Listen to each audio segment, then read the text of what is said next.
Good morning. Welcome to another episode of OD and Chill, live from Singapore. I'm Iestyn Keys. I'm MD for Overdose in Southeast Asia. And joining me today is the awesome Stephen Wright, who is country manager for Crate&Barrel and CB2 Singapore and Malaysia. Welcome, Stephen. Good morning. Thank you, Iestyn. Good to have you here. So how's your week been? We're ready for the weekend. It's that time of the week, and we've been, as you know, working through quite a bit of changes to our systems, which are still evolving and still moving. So, looking forward to the rest of the weekend coming up. Sounds good. And I guess talking of changes to systems, obviously we've been thrilled to work with you guys on the recent site launch for Crate&Barrel on Shopify Plus. Obviously, a little bit of work still to do in terms of, I guess, post-launch follow-ups and kind of additional markets and so on and so forth. But how have you found? I mean, I guess was that your first e-com platform launch? Second e-com launch, but first time jumping on to Shopify. And I guess how have you found it in terms of the process and perhaps the difference with Shopify Plus particularly versus the previous platform? Well, I mean, I think one of the big reasons we went with Shopify is we were looking for something that was simple, would integrate seamlessly with our POS. So we actually ended up going with Shopify POS to match up with the e-commerce platform. I think for us, the challenges have been really integration with our ERP and trying to make sure all the data is flowing correctly. I would definitely, from the front end standpoint, I think the website looks amazing. It's functioning as we would want it to be, and even the POS portion. I mean, our teams feel like they've, we went from big giant mammoth cash registers to something that is on an iPad and mobile, and I think the motivation for the in-store team has been really nice to see. Yeah, and I think that's a really good point as well. With that Shopify POS living on the iPad, especially and I've probably missed a bit here where we didn't actually talk a bit more about what Crate&Barrel actually is as a brand, but I guess for the staff on the floor, it's really useful to be able to kind of wander around the showroom, have the iPad there, and then talk to customers, have some of those conversations kind of next to whatever it is they're buying, as opposed to kind of trekking to the queue and so on and so forth. Yeah, I mean, especially in our case, because it is furniture, about 50% of our business is furniture. And the ability to, a customer sitting on the sofa and be able to walk over with the iPad, they don't have to leave the comfort of the sofa. And right then and there, you can sell to the customer all the way through the end of the transaction. So that's a big change for us. And I think just the seamlessness between what's happening on e-com and what's happening in the store POS. In our previous system, there was no connection. And I think that was, one of the things that we were really searching for with the changes we made. Right. And maybe just to rewind, how would you introduce Crate&Barrel to the folks that are watching? How would you describe the brand and the product range? Yeah, well, we're an American home furnishings brand. We've been in Singapore now since January of 2013, so quite a long time. And it really is a complete lifestyle brand. We're super proud of what we do. But one of the things that we really aim for is that level of personalization. And our items are not the cheapest in the world. Especially in the Singapore market, but we believe our quality and the brand identity as a whole is where the value's at. And so it's important that both online and offline we're able to share that message with customers, and so that there's no question of who we are. Right. Okay. And how and where would you see yourself in terms of that journey of that kind of holistic experience with online and offline? Where do you see yourselves in the journey in terms of, I guess, the recent launch? You've got that unified POS, which, as you said, really kind of enhances the in-store experience and obviously has that kind of tidy connection back to online. But what might be coming next, do you think, in terms of that homeware omni-channel experience? Yeah. Well, I mean, one of the things that we were striving for is, our physical space is restricted by the physical space, right? But if we look at what's available or what we're able to do with e-com, we can really take it as far as we want to go, right? Because we're not limited by that physical space. I think the key is how can we still convey that same message? Because the product that we sell oftentimes is an investment. How can we ensure that the customer online is getting all their questions answered and is feeling confident with their purchase so that we can convert? I think for the housewares business, which is the other 50% of the business, it's a little bit easier, right? But we feel like, if we're really going to grow that e-commerce business as we continue to expand out, it's converting those customers who are looking at that big ticket furniture.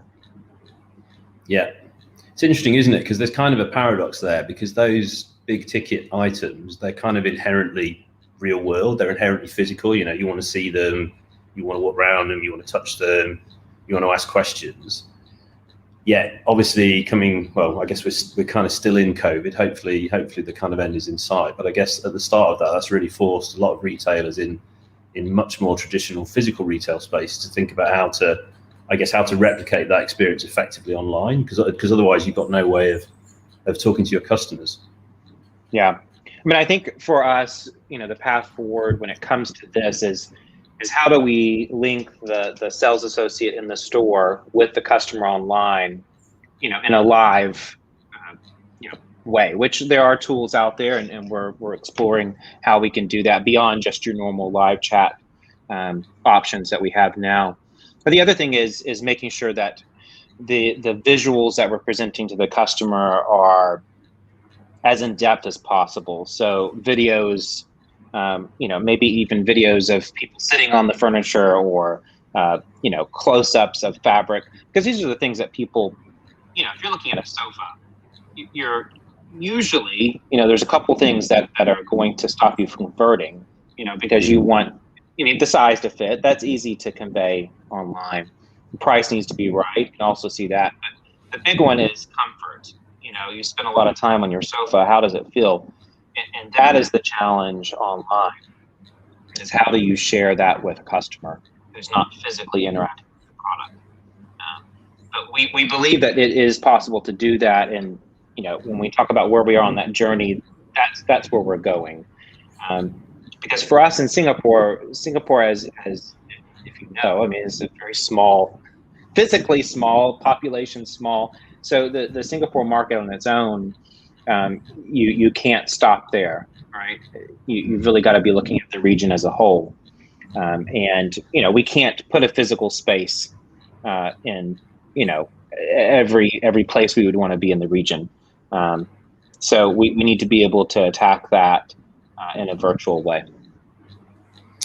Yeah, I can imagine. I guess with whenever the brand first arrived in Singapore, the kind of the potential audience at the price point and the brand around, in countries around Singapore has probably grown exponentially over that time, and I guess will only continue to grow.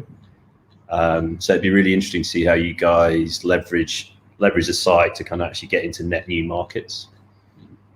Yeah, that was one of the other reasons why we wanted to change what we were currently working from, not just the website, but we've been working to upgrade all of our systems so that we're in a place where we can easily branch out into a new market without having to do major changes to our foundational system. And I think that was the one thing that came out of last year for us, which I think we've been working on this, the current project we're working on, the Crate&Barrel website project. We've been working on this for almost a year. It's been a year-long process to pull this together. So, we felt confident that we've made the right decision, and we're looking forward to now what are those next steps and how do we take this to the next level. Awesome. Yeah. It's been a great project to work on. I think there's always things to improve and always things to add, but I think we're pretty happy where we got to so far, and it's been fun working with you and the team for sure.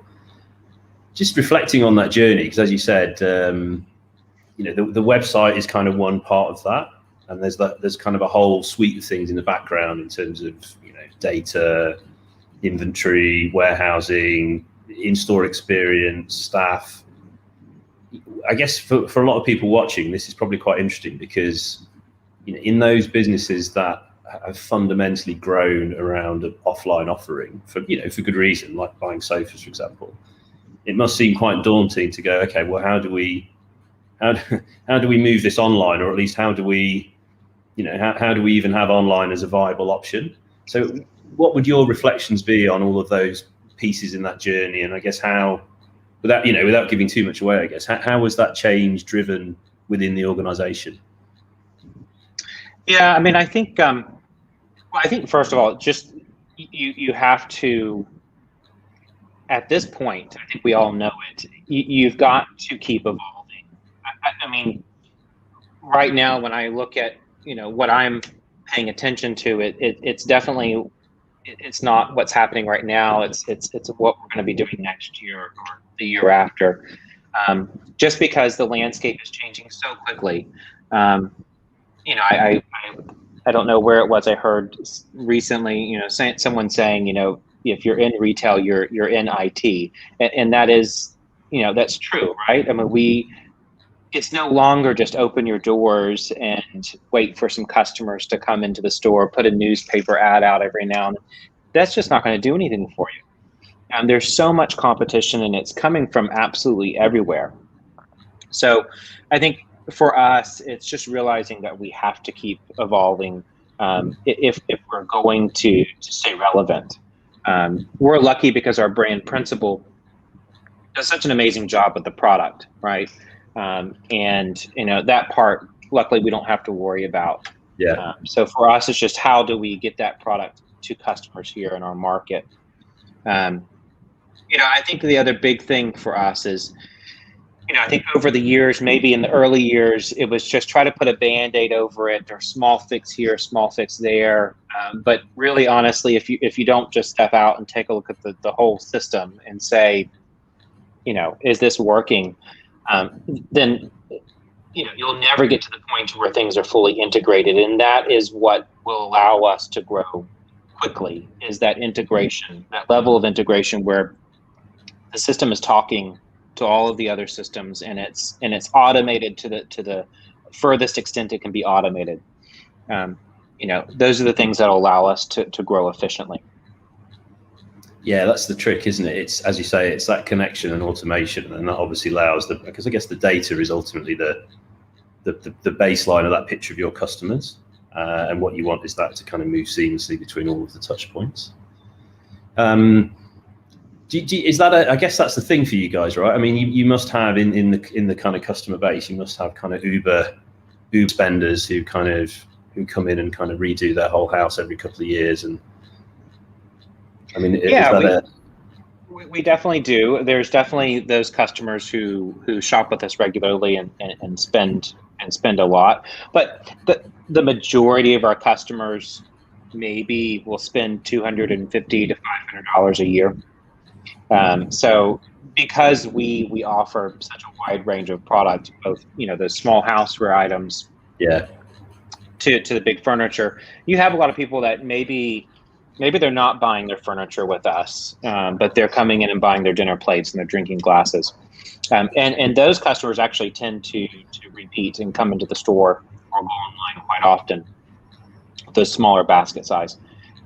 Obviously we're not going to turn anyone away, but I guess for us, the goal is how can we get those folks who are maybe not buying that sofa with us, maybe they're buying their sofa at IKEA, how can we get them to upgrade what they're doing with their big pieces of furniture, spend a little bit more for something that they're not going to have to replace in a couple of years. So, and is that something you'll be looking at, I guess, in terms of making use of the new tech stack?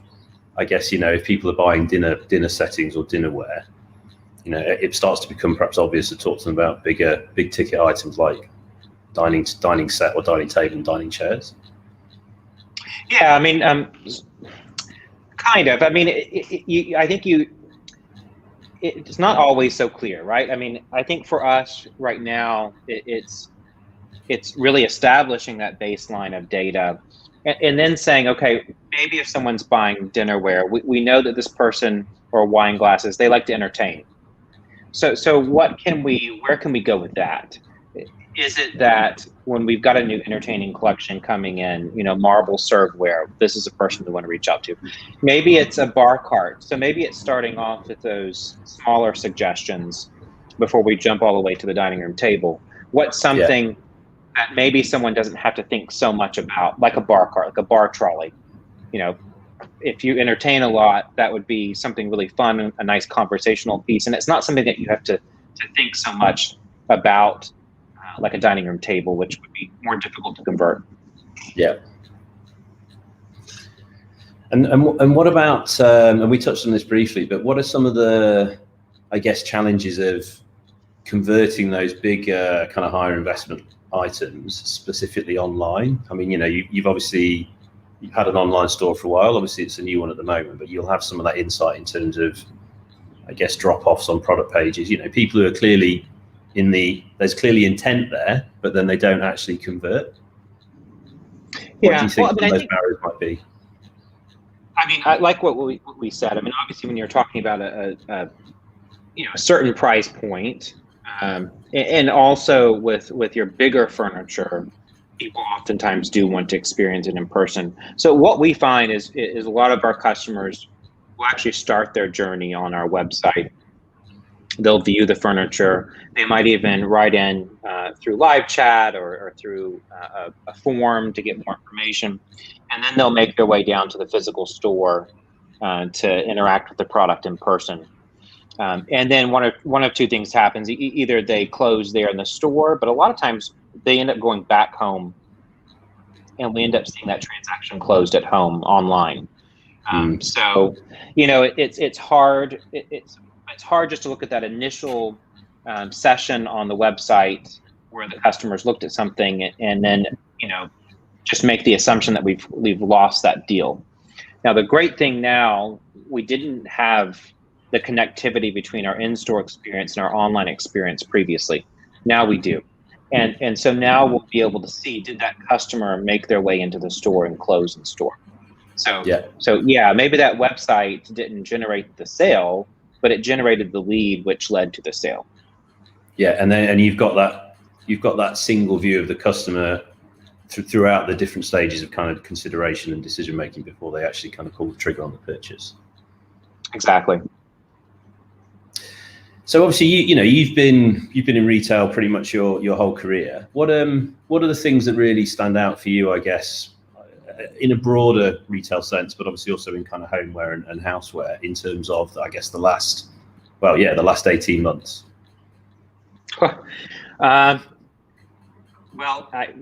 We cannot predict anything.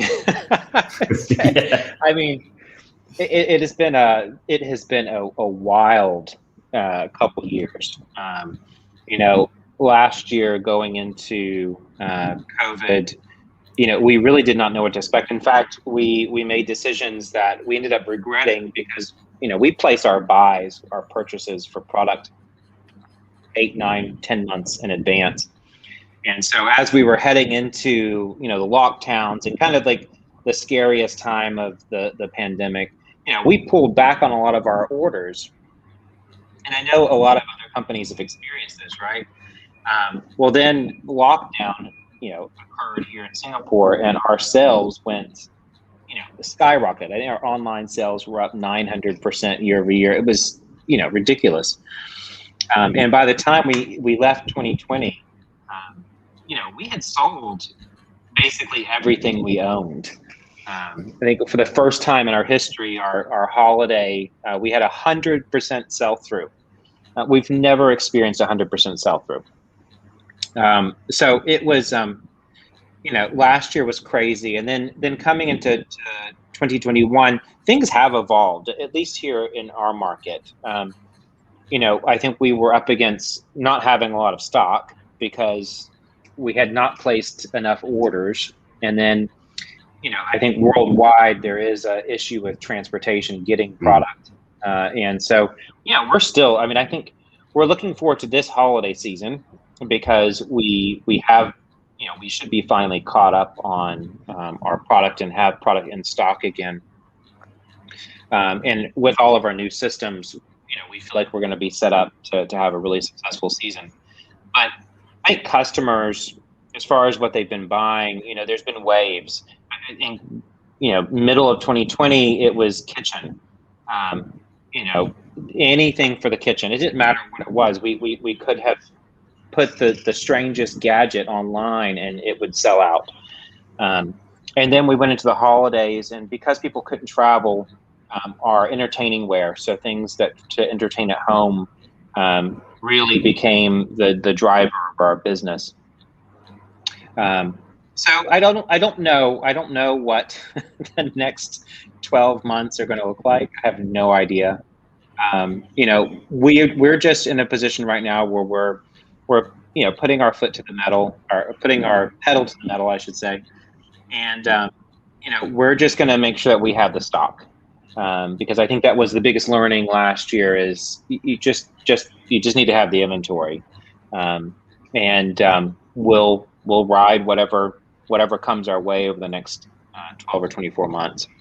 But we are looking forward to a strong fourth quarter. We really think that this holiday season is going to be big. 2021 was a record-breaking holiday season for us, best we've ever had.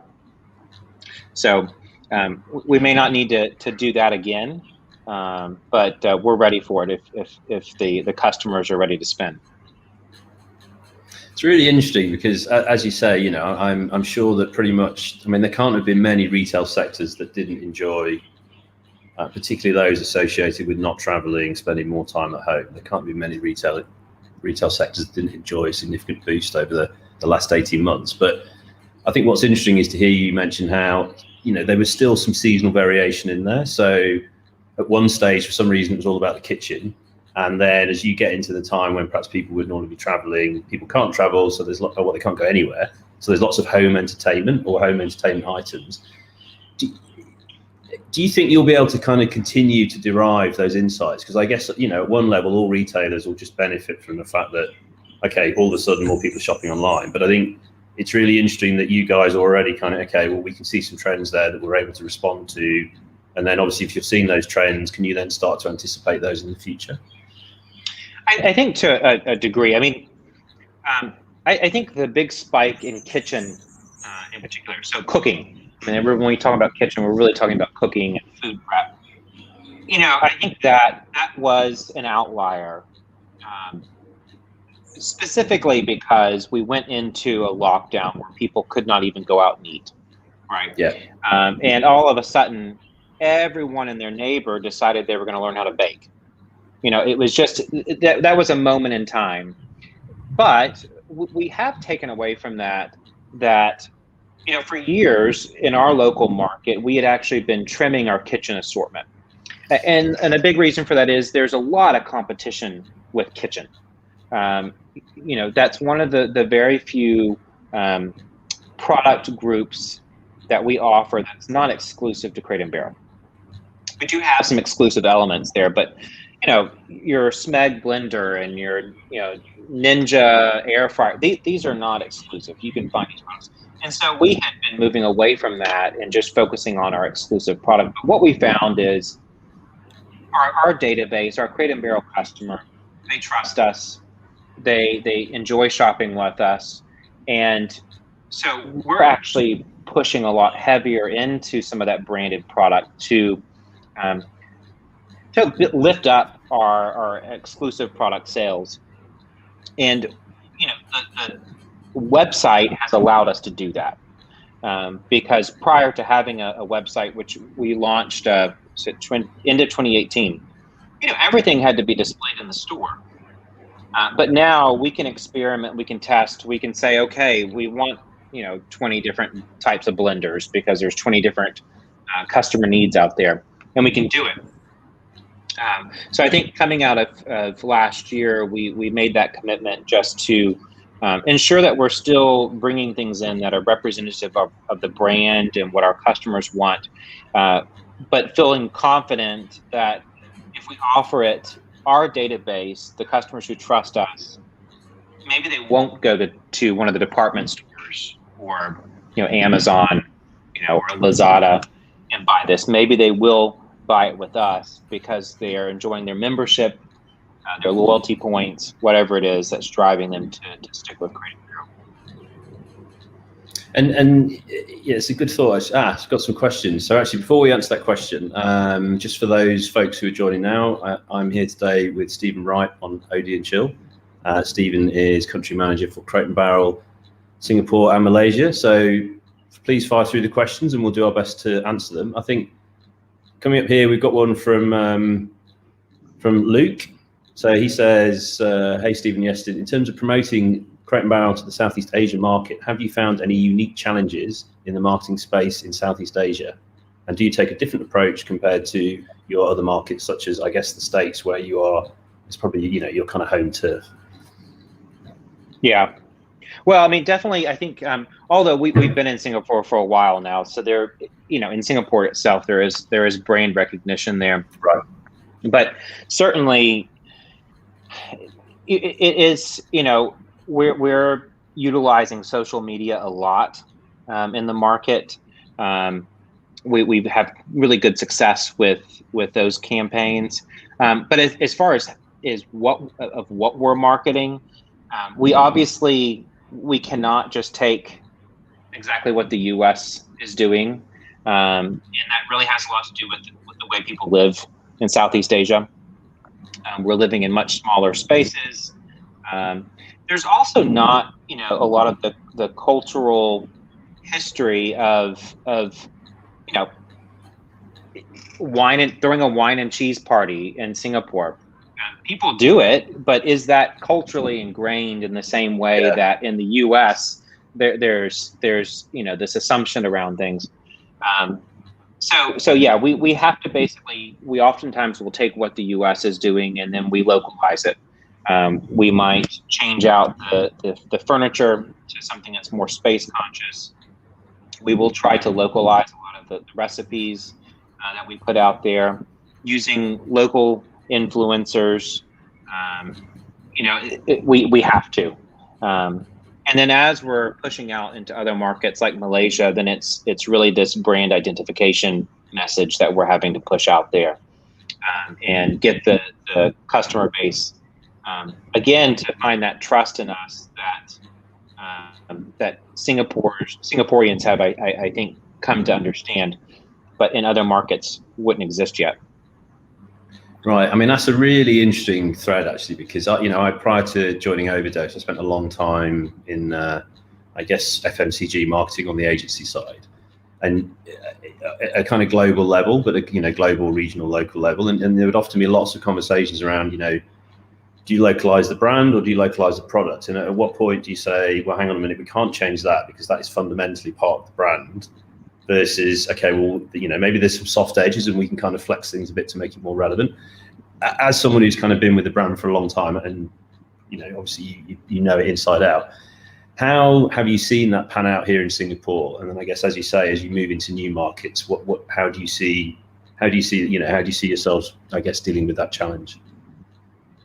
Well, I mean, I think for us, the product does. Yeah. To be honest with you, if we look at, what are the number one top sellers in the U.S., in North America, and what are the number one top sellers in Singapore, they're the same. The difference is, in the U.S., you might be selling the 3-meter long version of the sofa, and that's what's really chugging along. Whereas us, we have to take the petite version. So I think for the first few years of our business here, we really were just taking exactly what the U.S. was pushing, and we would bring that to Singapore. And, I mean, how many times can you get a sofa get stuck in a lift or not go in the lift? And then you have to make that decision.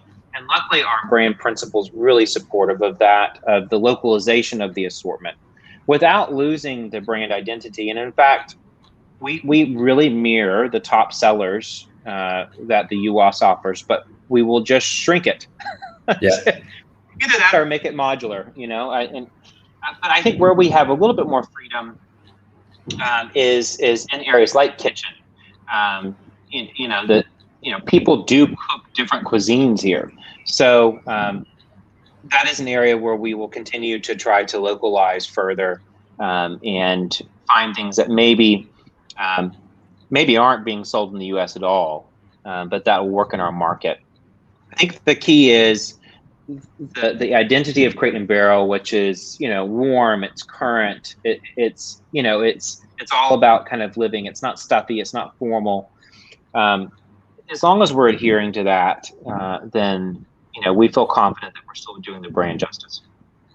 Yeah, and those are universal values, right? I mean, obviously, there will be people in every market in every part of the world that resonates with. So, but talking of which, then, so it's kind of almost answered my next question, but what do you see as some of those key differences specifically in the homeware and, I guess, houseware sector, versus your time in the US and here in Southeast Asia? I mean, does it really just come down to the size then? Size is critical, but I think there's multiple ingredients.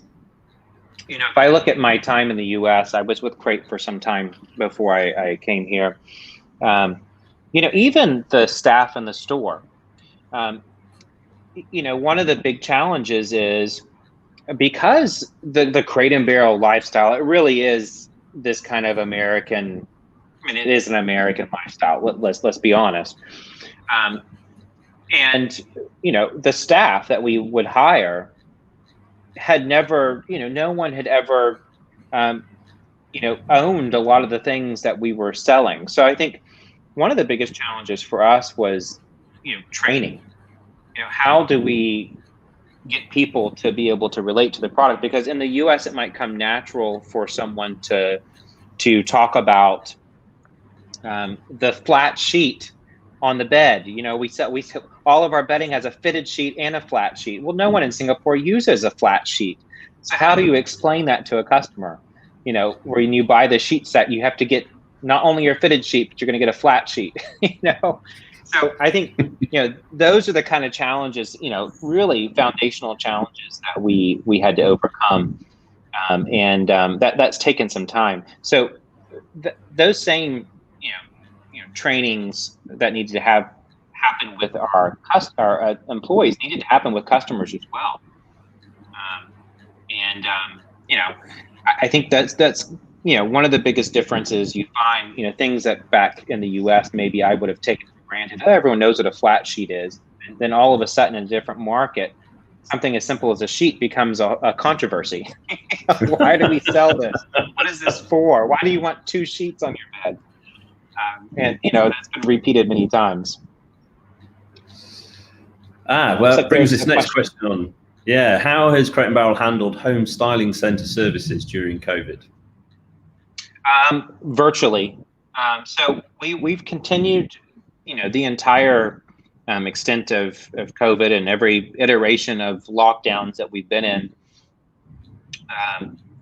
We've attempted to still continue that service by offering it in a virtual sense. So, we have technology, everyone has it in their pocket, that will allow you to interact with a customer who's not there with you in person. We also we filmed the store and where a customer could walk through the stores. A lot of times people, when they're looking at furniture, the images that we put up on the website, aren't always good enough for people. People want to see it in person. So having those videos of the product in person were helpful. Our whole entire team, whether it was salesperson or stylist, whoever it was, worked the entire time. There was never a day where we were down, and we just continued to help customers virtually.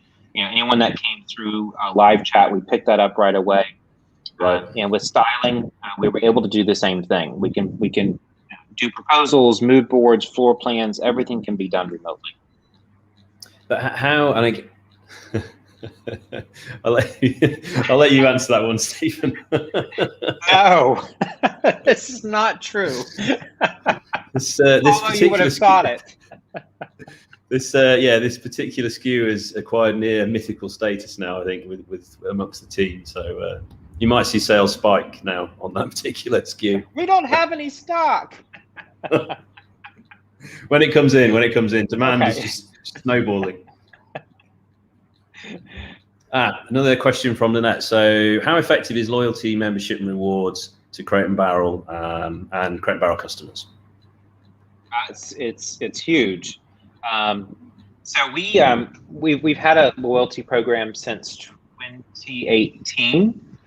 And we just moved over with our new website. We've moved over to using Yotpo for loyalty and rewards.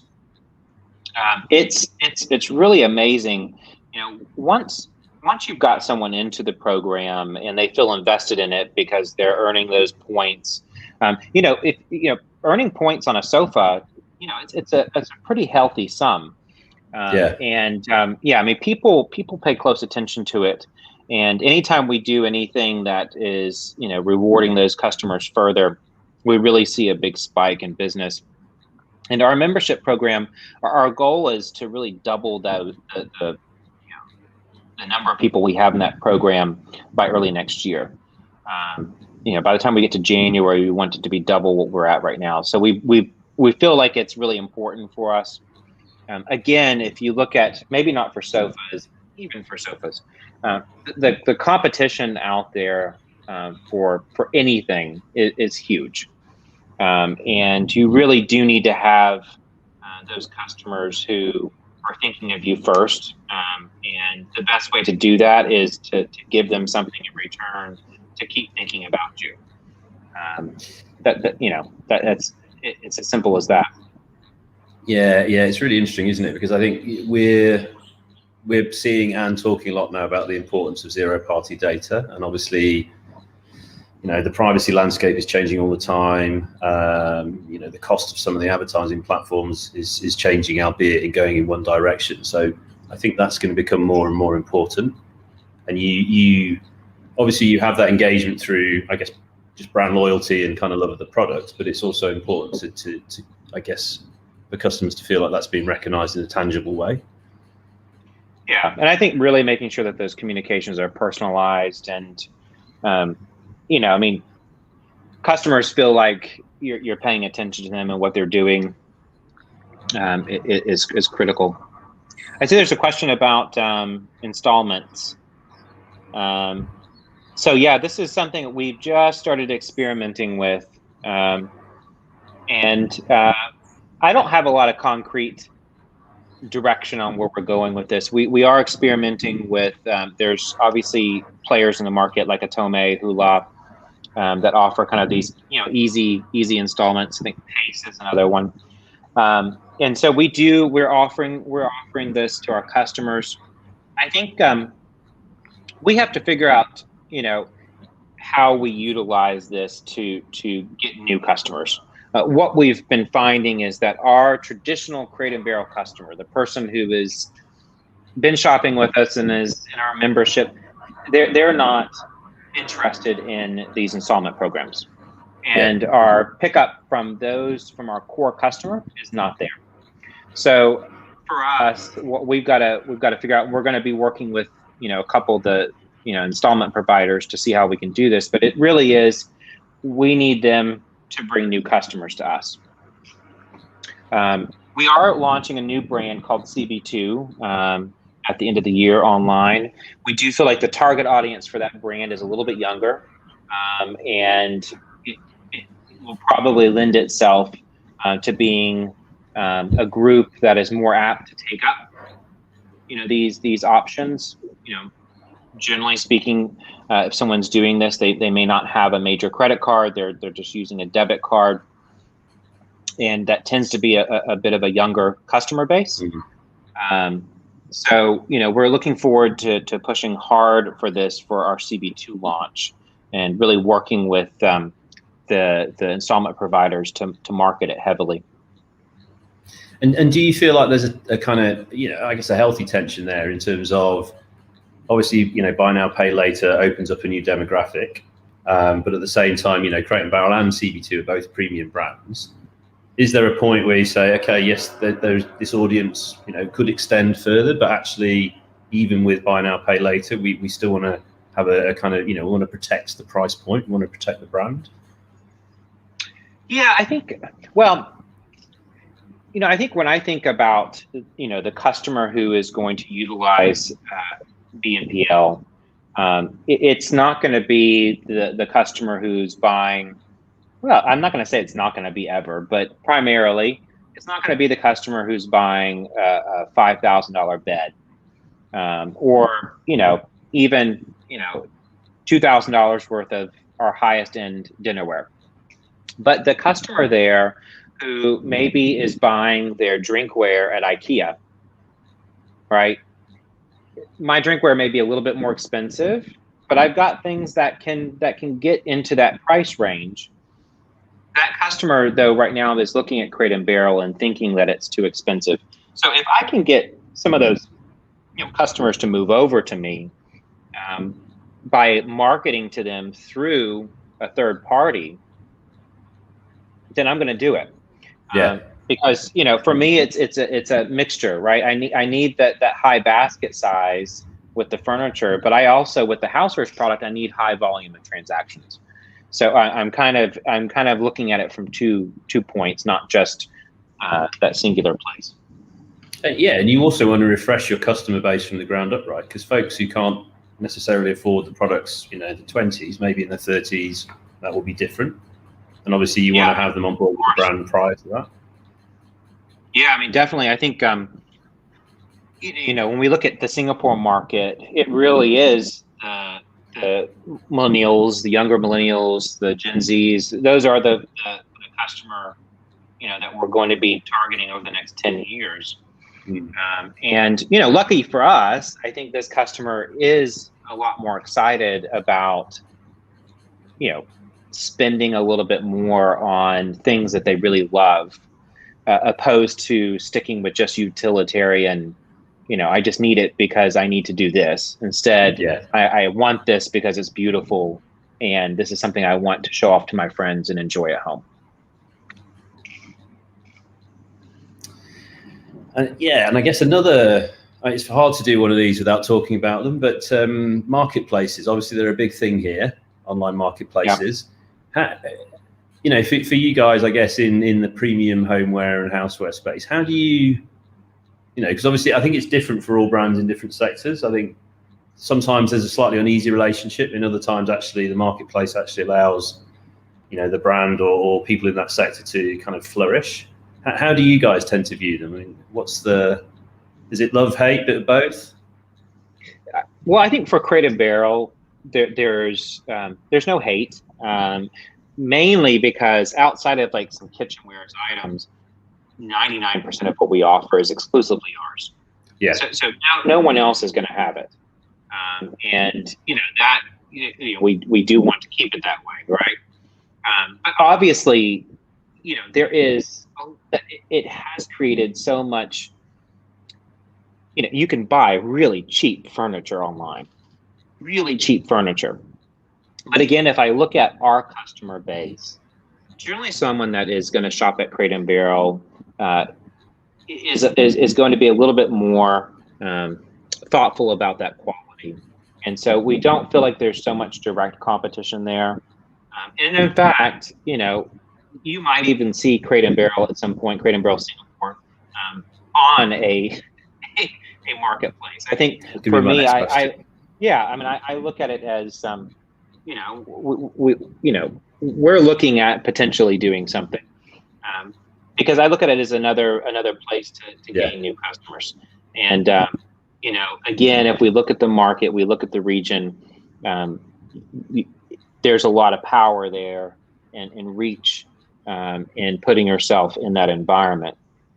So we don't mind throwing that net wide enough. I think for us is whatever we do, whether we end up working with one of the big players, it's making sure that we have full control over the aesthetic, that shop within a shop, and that we control our customer service.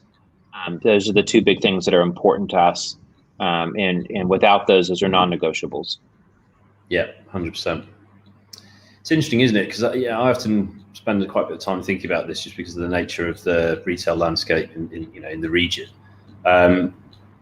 I often come to the conclusion that despite lots of new technology, lots of new channels, brand.coms, online marketplaces, some of the dynamics of retail just haven't changed. Because before the internet, you still had marketplaces, secondhand stores, high-end stores that are somewhere in the middle, all coexisting and serving, I guess, different types of customer with different needs. And to a degree, what we're kind of seeing now isn't that much different, really.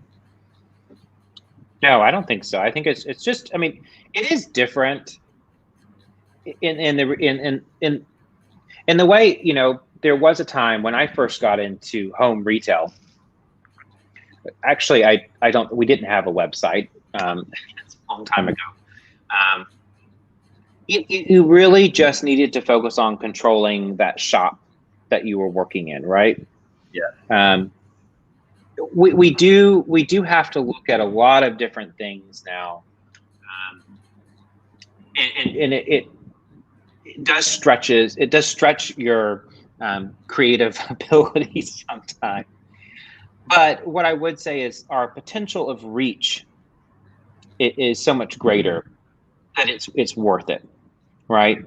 I can sell to anyone, anywhere, with the tools and the platforms we have now.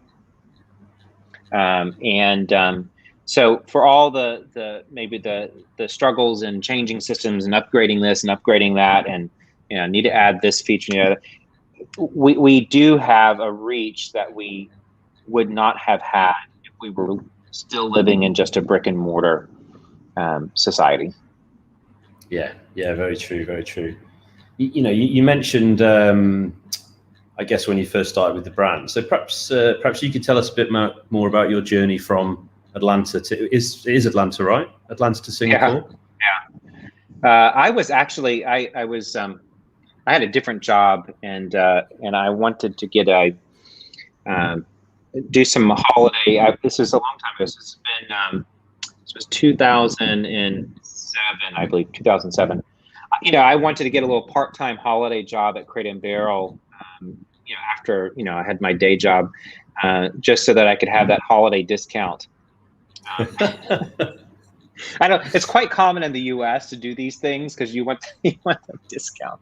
Anyways, I fell in love with the brand over that holiday season and stayed and worked my way up through management there.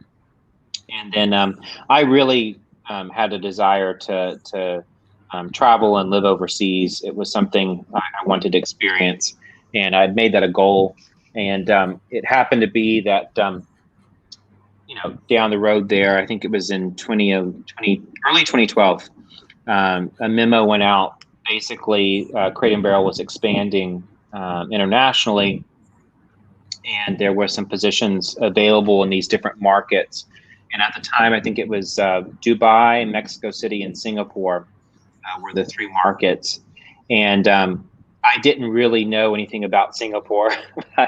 I went online and studied up and decided that it would be an interesting place to live and in an amazing part of the world. And so I applied and went through a lot of interviews over Skype and got the job.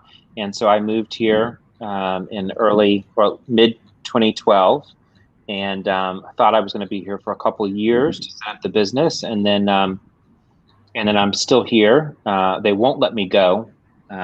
Basically, I've been held hostage. No, I'm just kidding. It's not that bad. No, I think being here, there's just so much learning that's taken place. There's so much ability because of the way the market is. It's just so much ability to experiment and try things, and it's been super, super fun. And then I met my husband here and got married. So now I'm it's not just my decision to go back. I've got someone else to think about. Yeah. So are you? Do you eat durian though? That's the big question. I will eat durian. Oh yeah, wow, okay. So you are truly localized. Yeah, it's not something I will be honest, I don't crave it. Eddie, my husband, would tell you he likes it, he loves it. It's not something I would crave, but I love durian ice cream. I'll take that anytime. But the fruit itself, I'll have it if someone else is having it. I'm not going to go buy it myself. Yes, I'm okay with kind of derivatives like ice cream, biscuits, crackers. I just haven't quite progressed to the puree, but it is on my list to get there eventually.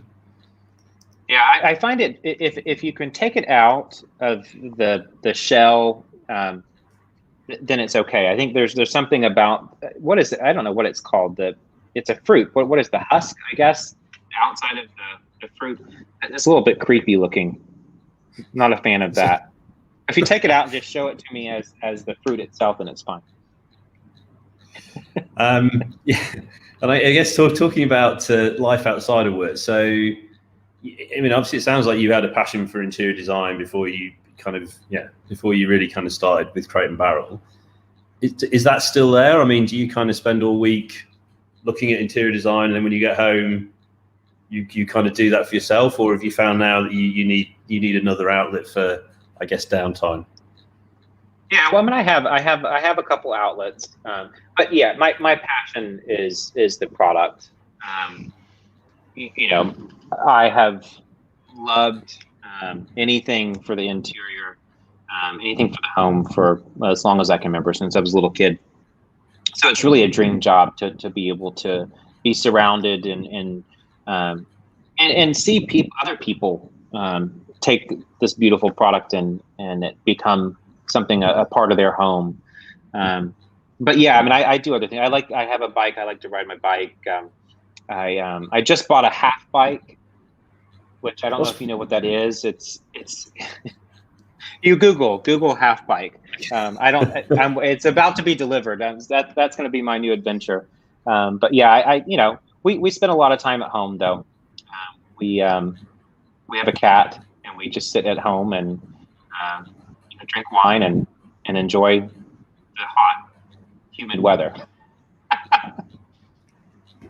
And is it true that a lot of the, I guess that the scenes on the website are actually rooms in your house, or is that just a rumor? The scenes on the website, or is that on the Instagram feed? I think there might be some on Instagram. There was our original styling. Our original styling shots were of my home. A couple of years ago when we first launched the styling room, but I've moved since then. Yeah, I think there might be some photos of my home. That's just, as the country manager, you have no choice but to open up your home to everybody. Well, I mean, I guess it would be very surprising for you to be country manager and like your house to look like my house, for instance. So I think your house looks fine. You've got a beautiful collage going on back there. Thank you. Did I even dress the set? There's a pair of Overdose furry dice on the mirror. I was wondering what it was. They are normally there. We did have one question actually that we didn't respond to. I think, the net's asking about. Oh, hang on. It's a question from Faris. So, would you say blue cheese is the Ang Mo version of Durian? Maybe. I hate blue cheese. I love cheese, but blue cheese is in my opinion not good.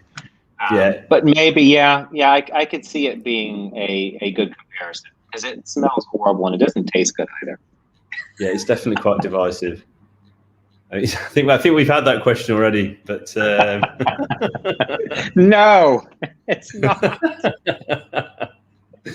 And we did actually. Core said hello. So hi, Core. How you doing? All right. Well, it's been great talking to you, Stephen. I'm sure you've got lots to do before the weekend. So yeah, it's been awesome having you on and kind of hearing about the plans, and I'm sure we'll look forward to continuing to work with you on those and seeing how we can help out. Yeah, thank you, Iestyn. I really appreciate it, and the whole Overdose team has been great. So we're looking forward to continuing to work together. Thank you so much. It's really, really good to hear. But yeah, and you guys have been great to work with too. So Just a quick one on the half bike, actually. Will that arrive in time for this weekend, or have you got something else planned? No, I think I've got about 2 weeks left before this thing gets here. I'm sure if Corwin is watching, I'm sure she's laughing at me right now. You have to Google this. I will. As soon as we get offline, I'm going to look like a crazy person, but I'm going to enjoy it. All right, Stephen. Well, thanks so much for your time. Have a great weekend, and I will chat to you soon. And thanks everyone for listening.